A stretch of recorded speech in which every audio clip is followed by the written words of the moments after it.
Good evening, everyone. Tonight we're reading Up from Slavery by Booker T. Washington and Autobiography, Part 3, Chapter 2, Boyhood Days. After the coming of freedom, there were 2 points upon which practically all the people in our place were agreed, and I found that this was generally true throughout the South, that they must change their names and that they must leave the old plantation for at least a few days or weeks in order that they might really feel sure that they were free. In some way, a feeling got among the colored people that it was far from proper for them to bear the surname of their former owners, and a great many of them took other surnames. This was one of the first signs of freedom. When they were slaves, a colored person was simply called John or Susan. There was seldom occasion for more than the use of the one name. If John or Susan belonged to a white man by the name of Hatcher, sometimes it was called John Hatcher, or often Hatcher's John, but there was a feeling that John Hatcher or Hatcher's John was not the proper title by which to denote a free man, and so in many cases John Hatcher was changed to John S. Lincoln or John S. Sherman. The initial S standing for no name is it being simply a part of what the colored man proudly called his entitles. As I have stated, most of the colored people left the old plantation for a short while at least, so as to be sure it seemed that they could leave and try their freedom on to see how it felt after they had remained away for a while. Many of the older slaves especially returned to their old homes and made some kind of contract with their former owners by which they remained on the estate. My mother's husband, who was the stepfather of my brother John and myself, did not belong to the same owner as did my mother. In fact, he seldom came to our plantation. I remember seeing him there perhaps once a year, that being about Christmas time. In some way during the war, by running away and following the Federal soldiers, it seems, he found his way into the new state of West Virginia. As soon as freedom was declared, he sent for my mother to come to Kennewild Valley in West Virginia. At that time, a journey from Virginia over the mountains to West Virginia was rather a tedious and in some cases a painful undertaking. What little clothing and few household goods we were placed in a cart, but the children walked the greater portion of the distance, which was several hundred miles. I do not think any of us ever had been very far from the plantation, and that taking of a long journey into another state was quite an event. The parting from our former owners and the members of our own race on the plantation was a serious occasion. From the time of our parting till their death, we kept up a correspondence with the older members of the family, and in later years we have kept in touch with those who were the younger members. We were several weeks making the trip, and most of the time we slept in the open air and did our cooking over a log fire out of doors. One night I recall that we camped near an abandoned log cabin, and my mother decided to build a fire in that for cooking and afterward to make a pallet on the floor for our sleeping. Just as the fire gotten well started, a large black snake, fully a yard and a half long, dropped down the chimney and ran and ran out on the floor. Of course, we at once abandoned that cabin. Finally, we reached our destination, a little town called Malden, which is about 5 miles from Charleston, the present capital of the state. At that time, salt mining was the great industry in that part of West Virginia, and the little town of Malden was right in the midst of the salt furnaces. My stepfather had already secured a job at a salt furnace, and he had also secured a little cabin for us to live in. Our new house was no better than the one we had left on the plantation in Virginia.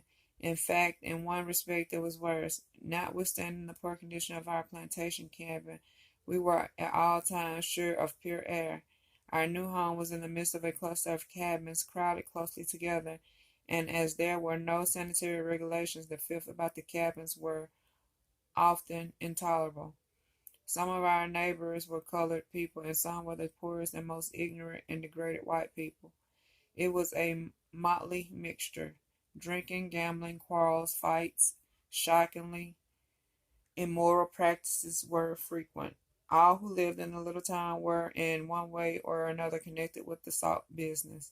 Though I was a mere child, my stepfather put me and my brother at work in one of the furnaces. Often I began work as early as 4 o'clock in the morning. The first thing I ever learned the way of book knowledge was while working in the salt furnace. Each salt packer had his own barrel marked with a certain number. The number allotted to my stepfather was 18. In the close of the day's work, the boss of the packers would come around and put 18 on each of our barrels, and as soon as I learned to recognize that figure wherever I saw it, and after a while got to the point to where I could make the figure, though I knew nothing about any other figures or letters.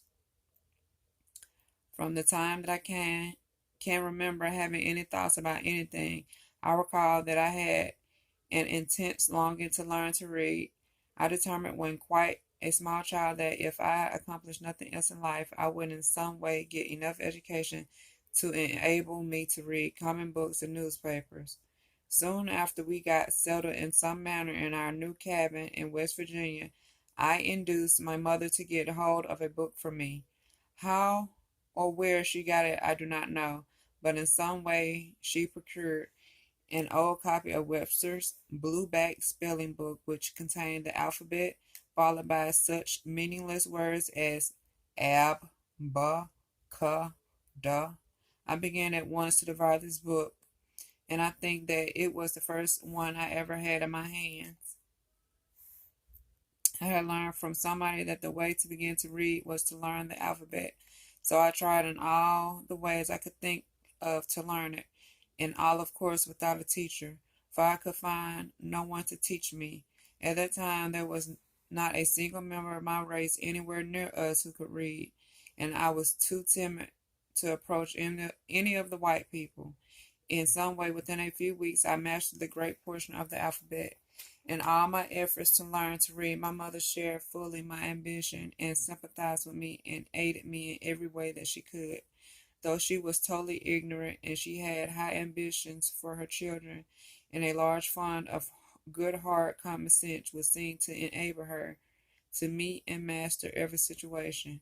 If I have done anything in my life worth attention, I feel sure that I inherited the disposition from my mother. In the midst of my struggles and longing for education, a young colored boy who had learned to read in the state of Ohio came to Malden. As soon as the colored people found out that he could read, a newspaper was secured, and at the close of nearly every day's work, this young man would be surrounded by a group of men and women who were anxious to hear him read the news contained in the papers. How I used to envy this man. He seemed to me to be the one young man in all the world who ought to be satisfied with his attainments. About this time, the questions of having some kind of school open for a colored children in the village began to be discussed by members, excuse me,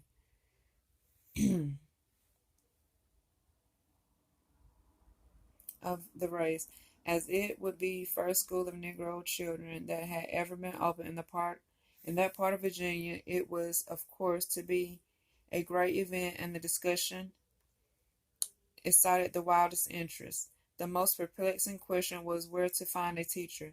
The young man from Ohio who had learned to read the paper was considered, but his age was against him. In the midst of discussion about a teacher, another young colored man from Ohio who had been a soldier in some way found his way into town. It was soon learned that he possessed considerable education, and he was engaged by the colored people to teach their first school. As yet, no free schools had been started for colored people in that section. Hence, each family agreed to pay a certain amount per month, with the understanding that the teacher was to board round, that is, spend a day with each family. This was not bad for the teacher, for each family tried to provide the very best on the day the teacher was to be its guest.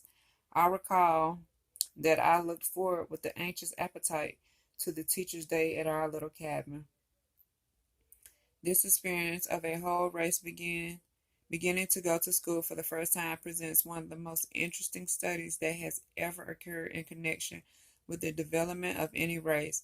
Few people who are not right in the midst of the scenes can form any exact idea of the intense desire which the people of my race showed for an education. As I have stated, it was a whole race trying to go to school. Few were too young, none too old, to make the attempts to learn. As fast as any kind of teachers could be secured, not only were day schools filled, but night schools as well. The great ambition of the older people was to try to learn to read the Bible before they died. With this end in view, men and women were 50 or 75 years old will often be found in the night school. Some day schools were formed soon after freedom, but the principal book studied in the Sunday school was the spelling book. Day school, night school, Sunday school were always crowded, and often many had to be turned away for want of room. Mm-mm-mm.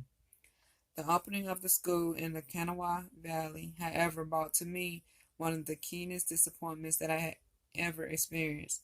I had been working in a salt furnace for several months, and my stepfather had discovered that I had a financial value, and so when the school opened, he decided that he could not spare me from my work. This decision seemed to cloud my very ambition. The disappointment was made all the more severe by reason of the fact that my place of work was where I could see the happy children passing to and from school mornings and afternoons. Despite this disappointment, however, I determined that I would learn something anyway. I applied myself with greater earnestness, even ever to the mastering of what was in the blue back speller. My mother sympathized with me in my disappointment and sought to comfort me in all the ways she could, and to help me find a way to learn. After a while, I succeeded in making arrangements with the teacher to give me some lessons at night. After the day's work was done, these night lessons were so welcome that I think I learned more at night than the other children did during the day. My own experiences in the night school gave me faith in the night school idea, and with which in after years I had to do both at Hampton and Tuskegee. But my boyish heart was still set upon going to day school, and I let no opportunity slip to push my case. Finally, I won and was permitted to go to the school in the day for a few months, and with the understanding that I was to rise early in the morning and work in the furnace till 9 o'clock, return immediately after school, and close in the afternoon for at least 2 more hours of work. The schoolhouse was some distance from the furnace, and as I had to work till 9 o'clock and the school opened at 9, I found myself in a difficulty. School would always begin after I reached it, and sometimes my class had recited. To get around this difficulty, I yielded to a temptation for which most people, I suppose, will condemn me, but since it is a fact, I might as well state it. I have great faith in the power and influence of facts. It is seldom that anything is permanently gained by holding back a fact. There was a large clock in a little office in the furnace. This clock, of course, all the hundred or more workmen depended upon to regulate their hours of beginning and ending the day's work. I got the idea that the way for me to reach school on time was to move the clock hands from 8:30 up to 9 o'clock mark. This I found myself doing morning after morning till the furnace boss discovered that something was wrong and locked the clock in a case. I did not mean to inconvenience anybody. I simply meant to reach that schoolhouse in time. When, however, I found myself at school for the first time, I also found myself confronted with two other difficulties. In the first place, I found that all the other children wore hats or caps on their heads, and I had neither hat nor cap. In fact, I do not remember that up to the time of going to school that I have ever worn any kind of covering upon my head, nor do I recall that either I or anybody else had even thought anything about the need of covering for my head. But, of course, when I saw how all the other boys were dressed, I began to feel quite uncomfortable. As usual, I put the case before my mother, and she explained to me that she had no money with which to buy a store hat, which was rather new institution, was a rather new institution at that time among the members of my race and was considered quite the thing for young and old to own, but that she would find a way to help me out of the difficulty. She accordingly got two pieces of homespun jeans and sewed them together, and I was soon the proud possessor of my first cap. Oh. The lesson that my mother taught me in this has always remained with me, and I have tried as best as I could to teach it to others. I have always felt proud whenever I think of the incident that my mother had strength of character enough not to be led into the temptation of seeming to be that which she was not, of trying to impress my schoolmates and others with the fact that she was able to buy me a store hat when she was not. I have always felt proud that she refused to go into debt for that which she did not have the money to pay for. Since that time, I have owned many kinds of caps and hats, but never one of which I have felt so proud as of the cap made of the two pieces of cloth sewed together by my mother. I have noted, in fact, but without satisfaction, I need not add that several of the boys who began their careers with store hats and who were my schoolmates and used to join in the sport that was made of me because I only had a homespun cap, have ended their careers in the penitentiary, while others were not able now to buy any kind of hat. Amen. My second difficulty was with regard to my name, or rather, a name. From the time when I could remember anything, I had been called simply Booker. Before going to school, it had never occurred to me that it was needful for appropriate to have an additional name. When I heard the school roll called, I noticed that all of the children had at least two names, and some of them indulged in what seemed to me the extravagance of having three. I was in deep perplexity because I knew that the teacher would demand of me at least two names, and I had only one. By the time the occasion came for the enrolling of my name, an idea occurred to me which I thought would make me equal to the situation, and so when the teacher asked me what my full name was, I calmly told him Booker Washington, as if I had been called by that name all my life, and by that name I have since been known. Later in my life, I found that my mother had given me the name of Booker Taliaferro soon after I was born, but in some way that part of my name seemed to disappear, and for long ago, why, was forgotten, but as soon as I found out about it, I revived it and made my full name, Booker Taliaferro Washington. And guys, that's Taliaferro, in case y'all want to know what I was trying to pronounce. I think there are not many men in our country who have had the privilege of naming themselves in the way that I have.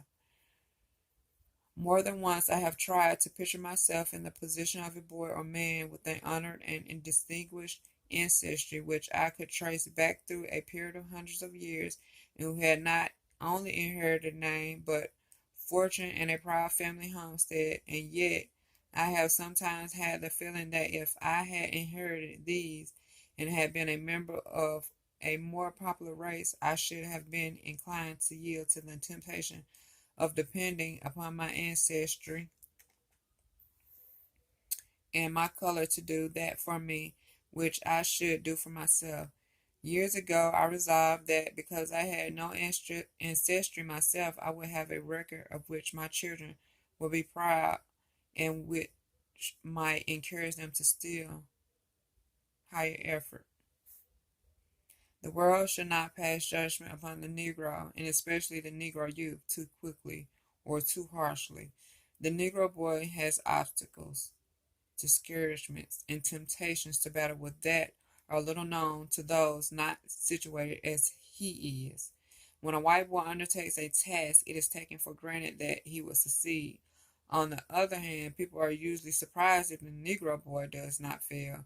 In a word, the Negro youth starts out with the presumption against him. The influence of ancestry, however, is important in helping for any individual or race if too much reliance is not placed upon it. Those who constantly direct attention to the Negro youth's moral weakness and compare his advancements with that of white youth do not consider the influence of the memories which cling about the old family homesteads. I have no idea, as I have stated elsewhere, who my grandmother was. I have had uncles and aunts and cousins, but I have no knowledge as to where most of them are. My case will illustrate that of hundreds of thousands of black people in every part of our country.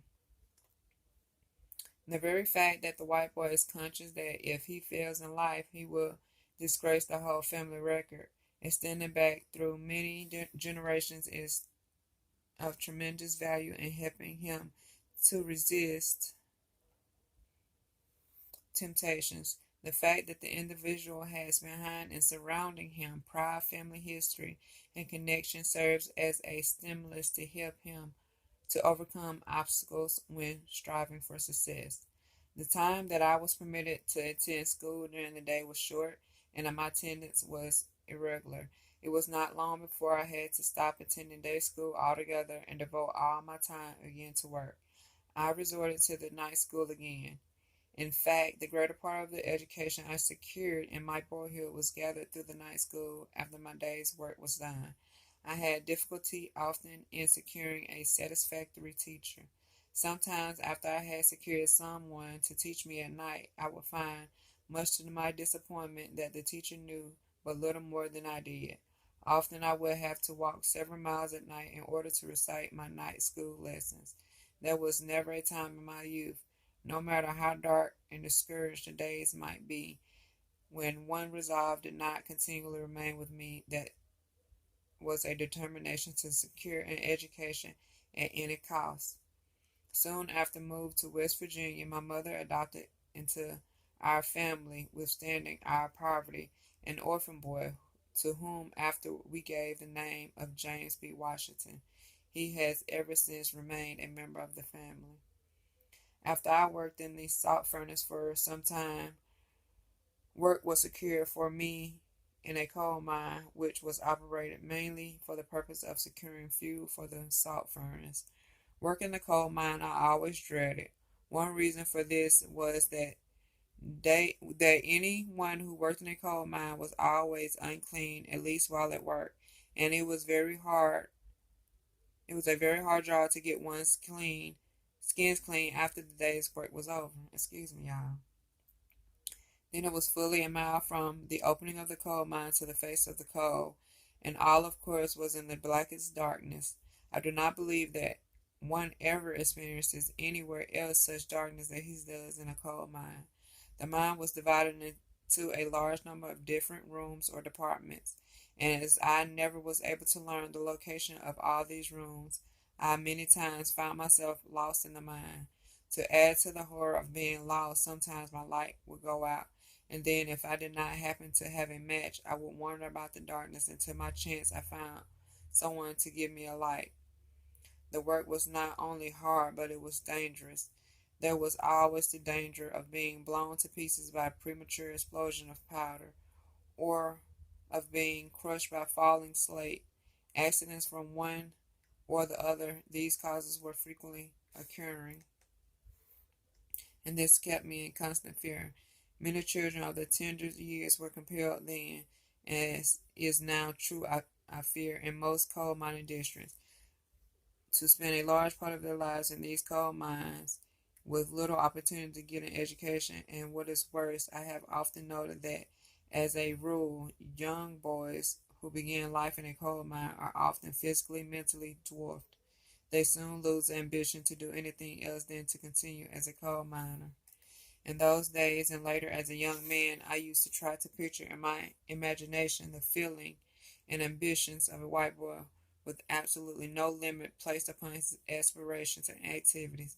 I used to envy the white boy who had no obstacles placed in the way of his becoming a congressman, governor, bishop, or president by reason of the accident of his birth or race.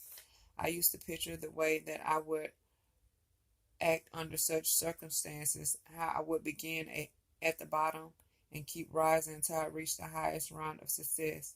In later years, I confess that I do not envy the white boy as I once did. I have learned that success is to be measured not so much by the position that one has reached in life as by the obstacles which he has overcome while trying to succeed. Looked at from this standpoint, I almost reach the conclusion that often the Negro boy's birth in connection with an unpopular race is an advantage. So far as real life is concerned, with few exceptions, the Negro youth must work harder and must perform his tasks even better than a white youth in order to secure recognition. But out of the hard and unusual struggle through which he is compelled to pass, he gets a strength, a confidence that one misses whose pathway is comparatively smooth by reason of birth and race. From any point of view, I had rather be what I am, a member of the Negro race, than be able to claim membership with the most favored of any other race. I have always been made sad when I have heard members of any race claiming rights or privileges or certain badges of distinction on the ground simply that they were members of this or that race, regardless of their own individual worth or attainments. I have been made to feel sad for such persons because I am conscious of the fact that mere connections with what is known as a superior race will not permanently carry an individual forward unless he has individual worth, and mere connection with what is regarded as an inferior race will not finally hold an individual back if he possesses intrinsic individual merit. Every persecuted individual and race should get much consolation out of the great human law, which is universal and eternal, that merit, no matter under what skin found, is the long run recognized and rewarded. This I have said here, not to call attention to myself as an individual, but to the race to which I am proud to belong. Okay, guys, that's the end of part 3, chapter 2. I hope you guys enjoyed. As usual, please subscribe, share, comment. I accept requests. Just comment in the comment section. I will try to find it at my local bookstore or library. Thanks and have a great night. True Starlet signing off.